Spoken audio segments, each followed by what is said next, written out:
Hey everybody, welcome back to Alexander James Guitars. I haven't done a video in a long time. I have a son and a daughter now, so I've been quite busy. I figured I'd remake the string action ruler video, try and make it shorter, try and make it a little bit more in depth as well, so let's jump right into that. So this string action ruler is one I purchased off of eBay a long time ago for about $2-3 at that time.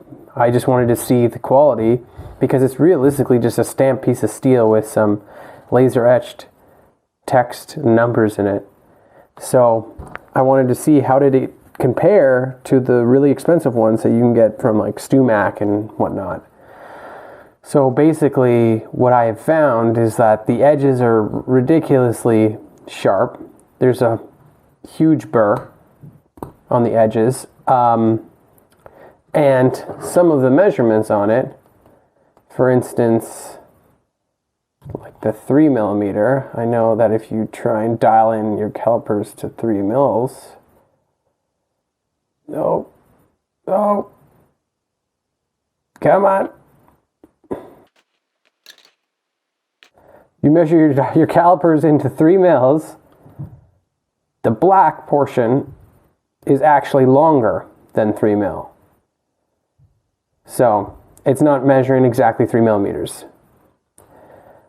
If you go on the edge here, switch to inches and measure this. What do we got here? 8.625, and it's supposed to be 8.75. So basically the measurements aren't accurate on this. If you know how much they're out by, I guess you'd be okay. It gives you a ballpark, realistically. Again, for $3, it's quite a cheap little tool.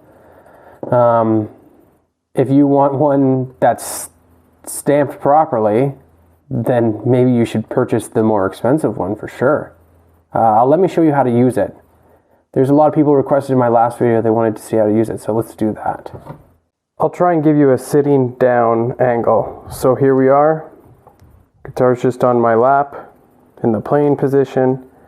I'm going to put the string action ruler beside the low E string just till I can see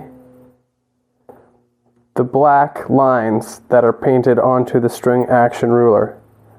And by doing this, you know, I can see, okay, I definitely don't have 0.5mm. I have more like almost 1.25, well, 1.5 to maybe, no, yeah, about 1.5. Again, it's hard to hold a camera in my face and get an accurate reading, but that's what you would do. If you lift the string way off, you can see it doesn't mate any of the black lines except for the 3.5mm. But if I just let it down, you can see here there's 3. If I let it down some more, 2.5, 2, resting down around 1.5. So this low E is set at, on the 12th, this low E is set at 1.5mm. So I hope this video helps. I wanted to make the video a short one to kind of get across the information that you guys wanted to all know. As long as these measurements are equal, so for instance the 3mm is 2mm, the 2mm is 1mm, as long as those are constant and you know that, you could use this. As long as you can live with the super sharp cutty edge on the side here, then this $3 one will do you fine. But if not, you know, by all means, get the more expensive one.